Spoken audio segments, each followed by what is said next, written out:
Na esteira das investidas de Elon Musk contra o ministro do STF, Alexandre de Moraes, se deu essa semana uma treta monstruosa entre dois jornalistas respeitados no Brasil. De um lado, Reinaldo Azevedo e do outro lado, Glenn Greenwald. Eu quero ler para vocês aqui dois textões que eles publicaram nesses últimos dias. Isso aqui é parte da treta que está acontecendo, para a gente poder entender algumas coisas relacionadas a essa divisão que se deu agora entre uma ala que defende regulamentações das redes sociais, e nesse caso um cerceamento legal da livre expressão, e por outro lado a posição de uma livre expressão irrestrita, né? Então vamos ler aqui primeiro o texto do Reinaldo Azevedo. A briga se dá no X, né, se dá lá no Twitter, e diz o seguinte aqui o jornalista. Glenn Greenwald escreve artigo na Folha em que acusa ilegalidades em decisões do STF. Não há argumentos jurídicos, só o chorume que escorre do monturo bolsonarista. Por que ele faz isso? Não especularei a respeito agora. Apego-me a outra questão. Glenn acusa a esquerda de ser servil a Alexandre, ignorando divergências do passado. Pois é, tudo tem de ser visto no seu tempo. Se o ministro, dentro das regras do jogo, enfrenta os fascistoides e golpistas, nada há de estranho em tal apoio. Se Glenn vê nisso uma incoerência, ele próprio é personagem de uma contradição que lhe parece condenável. Então, assim, você percebe que o texto ele vai, em grande parte, para o apelo à hipocrisia, né? Apelar para o tucóque, ou seja, a contradição que se dá entre discurso e prática, ou mudanças de posição que se deram ao longo do tempo. Então prossegue aqui Reinaldo Azevedo. Quando o bolsonarismo tentou chutá-lo do Brasil numa mistura de autoritarismo, ilegalidade, xenofobia e homofobia, Glenn recebeu o apoio unânime das esquerdas que ele agora ataca. Parece um empate de contradições, mas não é. Explico. 1. A esquerda era sim hostil a Alexandre e hoje apoia muitas de suas decisões porque ele enfrenta os neofascistas. 2. Glenn, antes apoiado pelas esquerdas contra as ameaças neofascistas, hoje está em campo oposto e alinha suas posições com os que queriam expulsá-lo ou prendê-lo. Como se nota, nos dois casos há, na verdade, coerência dos progressistas. Quem precisa explicar suas novas e más companhias é Glenn, não a esquerda. A propósito, Glenn revela uma alma, digamos, algo colonialista em relação ao Brasil. Toma as leis de seu país de origem como universais. E também, no seu caso, é uma sorte que não seja. Nos Estados Unidos, um episódio como o dos hackers poderia lhe render cadeia por contempt of court. No Brasil, tentar golpe de Estado pode render processo e cadeia, para jornalista ou não. Mas jamais um jornalista será ameaçado por não revelar sua fonte. Moro, hoje aliado de Glenn, bem que tentou. Mas as esquerdas, hoje inimigas do buliçoso e belicoso jornalista americano, denunciaram a ameaça ilegal. Glenn precisa parar com essa mania de achar que está aqui para civilizar os nativos. No que respeita à defesa da democracia, os Estados Unidos têm muito a aprender com o Brasil contemporâneo, não o contrário. Desde que saiu do Intercept, Glenn tenta encontrar por aqui um lugar no mercado das ideias. Até agora não conseguiu nada, além de ser linha auxiliar do bolsonarismo que queria expulsá-lo do Brasil e chegou a acusá-lo de fazer parte, com o então marido, de um complô para conseguir uma vaga na Câmara. A esquerda é coerente quando apoia hoje um Alexandre que esquerdista nunca foi. Incompreensível é que Glenn tenha encontrado um abrigo no peito daqueles que essencialmente o odeiam. Mas aí, na hipótese benevolente, é com Freud, não comigo. E na hipótese não benevolente, aí é matéria para o jornalismo investigativo. Então aqui o Reinaldo Azevedo aponta, né, ou indica aquilo que ele reconhece como sendo uma contradição na postura do Glenn, que uma vez foi atacado pelos bolsonaristas e enfrentou o bolsonarismo, e agora se alinharia, e o seu discurso, né, aquilo que ele diz, serviria de munição para bolsonaristas contra o STF, contra as esquerdas, contra o governo PT. Então essa é a posição do Reinaldo Azevedo, e aí você tem a réplica do Glenn, isso também no X, né? Diz o seguinte aqui: deixe-me te contar sobre Reinaldo Azevedo, um dos menores e mais partidários comentaristas da mídia, e aquele que mais pateticamente muda de lado assim que pode se beneficiar. Ironicamente, ele insiste que as pessoas são doentes mentais por fazerem exatamente o que define a vida dele: mudar rápida e radicalmente de lado político. Sim, a esquerda nobre e gentil arma a doença mental e brinca com ela como um insulto político. Ele também diz que defender o devido processo legal e a liberdade de expressão é imperialismo, entre aspas aqui. Ao contrário dele, nunca mudei de lado. Durante toda a minha vida, defendi a liberdade de expressão e o devido processo legal, como um princípio universal, não apenas quando isso ajuda o meu lado. É isso que estou fazendo agora. Mas não há ninguém na mídia brasileira que tenha mudado de lado de forma mais patética e embaraçosa do que o Reinaldo. Quando a grande mídia corporativa se uniu no ódio ao PT, Reinaldo passou anos na direita, chamando Lula de corrupto e exigindo o impeachment de Dilma. Tinha um ódio obsessivo pelo PT, culpando-o por tudo. Assim que a grande mídia corporativa abraçou o PT, por medo de Bolsonaro, Reinaldo seguiu o roteiro e imediatamente mudou de lado. Depois de décadas odiando Lula, ele é o mais devotado adorador de Lula. A mesma trajetória do outro grande filósofo político e gigante do jornalismo do país, Felipe Neto. Sempre recitando as ortodoxias da elite, sempre mudando o momento em que a elite muda de opinião. Pior ainda, quando eu estava reportando a Vaza Jato, eu fazia o mesmo que faço agora. Criticava o STF, defendia o devido processo como um princípio universal, defendia mudanças na lei brasileira. Nunca Reinaldo me acusou de imperialismo ou querendo mudar o povo primitivo. Ele fez o contrário, tanto em público quanto em privado. Me saudou com elogios embaraçosos e obsequiosos, como faz agora com Lula. Pessoas como Reinaldo, que não têm princípios fixos de qualquer tipo, presumem que todos os outros sofrem da mesma doença intelectual e espiritual. É por isso que ele só consegue entender a defesa de princípios como uma mudança de lado político, confusa e mentalmente doentia. Seu cérebro não consegue compreender um princípio ou direito. Ele só consegue entender tudo através do pequeno prisma partidário de isso ajuda ou prejudica o meu lado. Devido a esse problema, ele diz sobre mim que aqueles que mudam de lado têm problemas de saúde mental, mas obviamente ele está diagnosticando a si mesmo. E aí aqui o Glenn põe um vídeo no qual apresenta a posição do passado do Reinaldo Azevedo antipetista, né? Então aqui você tem uma troca, né, bastante agressiva de farpas entre os dois jornalistas, né? E há pontos a serem considerados dos dois lados nesse caso aqui, e também há exageros ou tentativas de ler a intenção do outro que não é possível com base naquilo que a gente sabe. Então, a primeira coisa, né? A primeira coisa é de fato que você tem, no caso do Reinaldo Azevedo, de maneira muito mais evidente, uma mudança de posição drástica. Ele foi um dos criadores e um dos arautos do antipetismo no passado, né? Ele, junto com o Diogo Mainardi, junto com o Constantino, entre outros, né? Vera Magalhães, o Marco Antônio Villa e outras figuras públicas do jornalismo e da imprensa brasileira, atuaram de maneira a destruir a imagem do PT no Brasil, e isso abriu as portas para todo o discurso antipetista que vai depois levar ao impeachment da Dilma e que vai levar também como consequência a Lava Jato e a prisão do Lula e a vitória do Bolsonaro. Então, assim, você tem aqui alguém que não é uma parte isenta nessa história, né? Alguém que realmente atuou nesse sentido, nesse espírito antipetista e tem uma grande parcela de culpa nisso. Lançou livro, né? O País dos Petralhas, por exemplo, é alguém que atuou, né, em vários canais de comunicação, na Veja, entre outros veículos, para criar esse espírito de demonização do PT. Eu não sei o que levou o Reinaldo Azevedo a revisar sua posição. Eu não sei qual foi o momento específico, até porque eu não acompanho tanto a carreira dele, mas não sei qual foi o momento específico que isso deu uma guinada. Mas hoje em dia ele é realmente um grande defensor do governo petista, às vezes de maneira constrangedora. Então, assim, já vi situações nas quais seria mais prudente criticar alguma decisão do PT, porque governos, qualquer que seja, erram, e você viu uma defesa exagerada vindo do Reinaldo. Então, assim, o fato é que houve uma mudança de posição, sim, e isso foi evidente. Eu imagino que ele tenha feito um meia-culpa aí, que tenha se justificado, mas isso aconteceu, isso é inegável, isso é inquestionável. Por outro lado, você tem a trajetória do Glenn.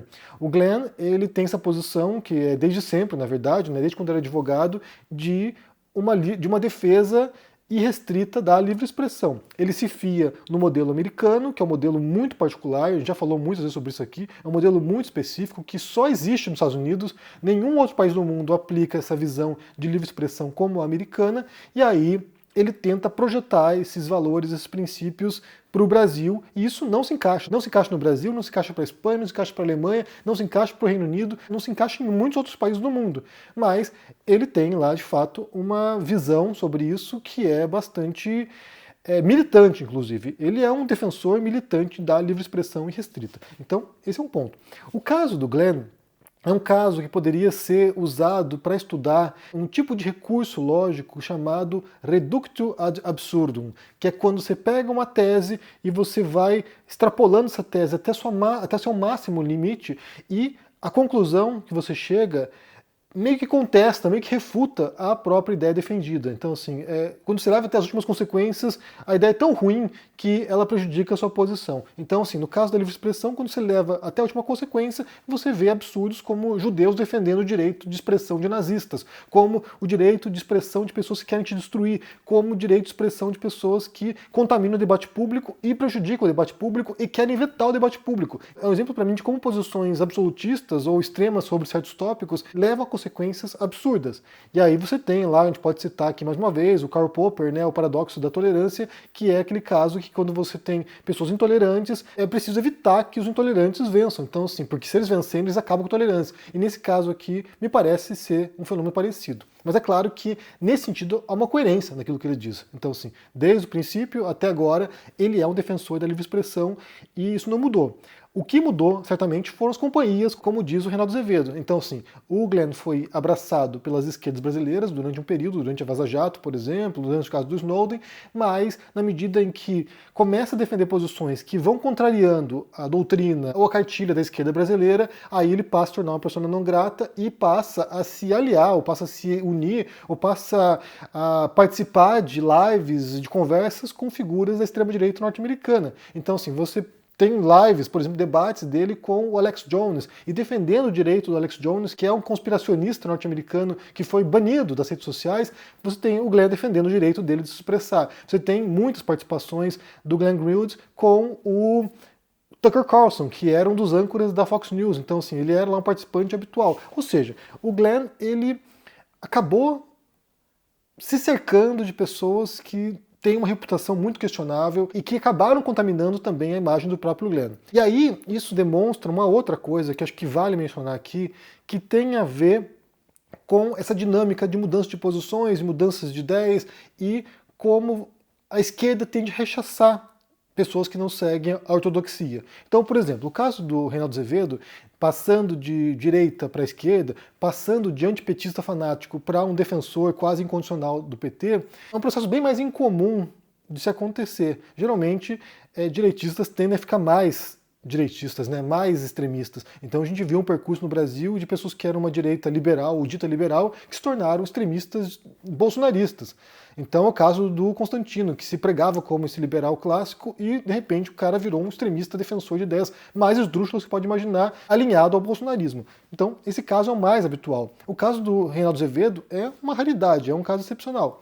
Já o do Glenn é um pouquinho mais comum porque você tem justamente essa posição que é uma posição tóxica, prejudicial da esquerda brasileira e possivelmente mundial, que é de uma noção de uma pureza moral, de uma pureza ideológica que é inexistente, isso é uma bobagem completa, mas a esquerda tende a ser bastante excludente, ou seja, eles querem determinar, eles querem dar carteirinha para quem é esquerda ou para quem não é. Então assim, se você se diz de esquerda e você segue um conjunto de ideias de esquerda e de repente você, sabe, escorregou no quiabo, você deu uma derrapada ali, no ato você já é cancelado e você já é jogado para o outro lado. Então assim, se você for, vamos supor, alguém que é uma esquerda moderada, progressista, uma esquerda social-democrata que apoia o PT, por exemplo, para quem é de uma esquerda radical, de uma esquerda extremista, você é de direita, você é neoliberal hoje. Para a extrema esquerda brasileira, o Partido Democrata norte-americano é de direita. Os partidos trabalhistas europeus, os partidos de esquerda europeus, são todos de direita.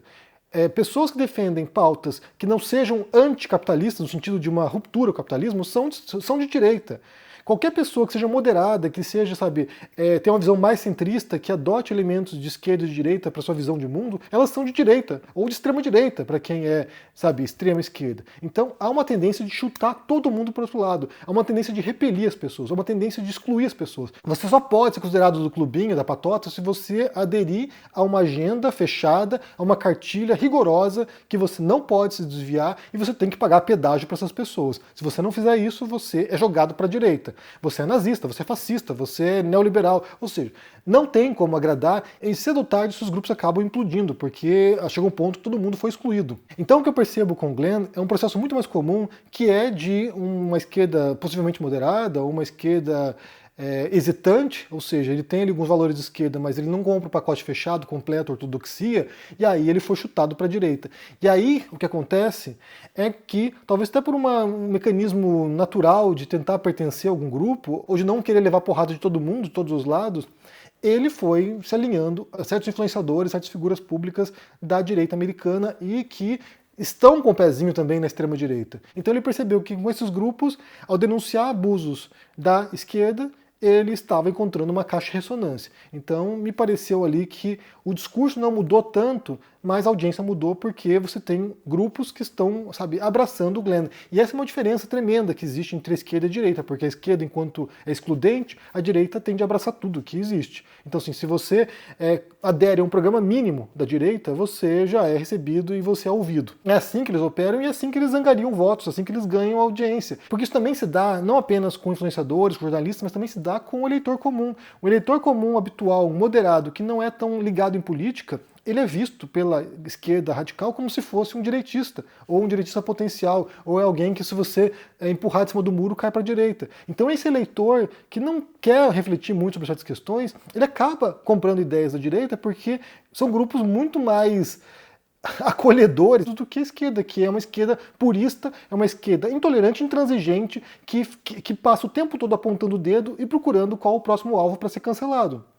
Então, é compreensível que, sim, pessoas façam esse movimento. Eu não acho que seja a melhor estratégia. Eu acho que talvez levar porrada sozinho seja melhor do que você, sabe, aderir a um pacote de um grupo oposto, mas acaba sendo um recurso para sobrevivência mesmo. Então, assim, eu quero continuar me comunicando, eu quero continuar tendo audiência, então eu vou para onde há uma audiência ansiosa por aquilo que eu tenho para dizer. E como a direita geralmente é um deserto intelectual, ou seja, há poucos expoentes realmente relevantes com ideias originais, com ideias poderosas naquele lado, eles tendem a abraçar o que vier no caminho. Eles abraçaram George Orwell. George Orwell é um autor que se dizia socialista democrático, né? Tudo aquilo que foi rejeitado pela esquerda intransigente, eles vão abraçar porque é conveniente também. Porque isso atrai mais gente, atrai mais eleitor, e isso dá ganhos políticos, isso dá audiência. Então, eu entendo que talvez para o Reinaldo Azevedo tenha havido esse processo de tomada de consciência, né, da posição que ele adotou e tenha refletido e passado agora a rever esses conceitos. Pode ser que sejam outras questões, eu realmente não sei. E no caso do Glenn, eu imagino que essa defesa militante dele da livre expressão o pôs em maus lençóis com uma esquerda que é muito intransigente, que é muito intolerante, que é muito incapaz de aceitar vozes discordantes. E aí ele encontrou essa abertura num discurso que também está alinhado com a livre expressão por outras razões, que não são as mesmas do Glenn. Por outras razões ele encontrou ali um alinhamento nessas defesas de pautas de livre expressão na direita e na extrema-direita norte-americana, e ali ele encontrou um berço e está sendo acolhido. Então, assim, me parece que é isso que acontece, e é uma pena que seja assim. É uma pena que a esquerda brasileira seja tão repulsiva, nesse sentido de repelir as pessoas, ou seja, errou, vai pra fogueira, errou, virou nazista, ao ponto de perder aliados importantes, como foi o Glenn durante a Vaza Jato. Então, sim, me parece que isso aqui tem muito mais a ver com a militância de esquerda intransigente do que mudança de posições reais do Glenn. Claro, aqui eu digo acompanhando o Glenn de 2016 em diante, né? Também sei um pouco sobre a biografia dele. Não estou defendendo aqui a posição do Glenn. Para mim é péssimo que ele se alinhe a direitistas norte-americanos e que repercuta também pautas bolsonaristas no Brasil. Me parece péssimo isso, mas, por outro lado, eu entendo como há uma tendência a ser jogado para o outro lado, e se o outro lado abraçar, bem, vida que segue. Bem, me diga o que vocês pensam aqui sobre essa história, sobre essa treta entre esses expoentes, né, do jornalismo brasileiro, Reinaldo Azevedo de um lado, Glenn Greenwald, que é um americano, mas fez muito sucesso no Brasil com suas investigações sobre a Vaza Jato. Como é que você entende isso? Como é que você entende essa mudança de posição dos dois, né, de direitista para esquerdista, no caso do Reinaldo Azevedo, e de uma esquerda libertária, no caso do Glenn, que virou agora, na cabeça das pessoas, um extremista de direita. Como é que você entende isso? Deixa aqui embaixo no comentário, deixa o joinha, se inscreva no canal aqui, ativando o sininho, isso é muito importante para ajudar aqui no engajamento. Se cuide por aí e até mais. Tchau!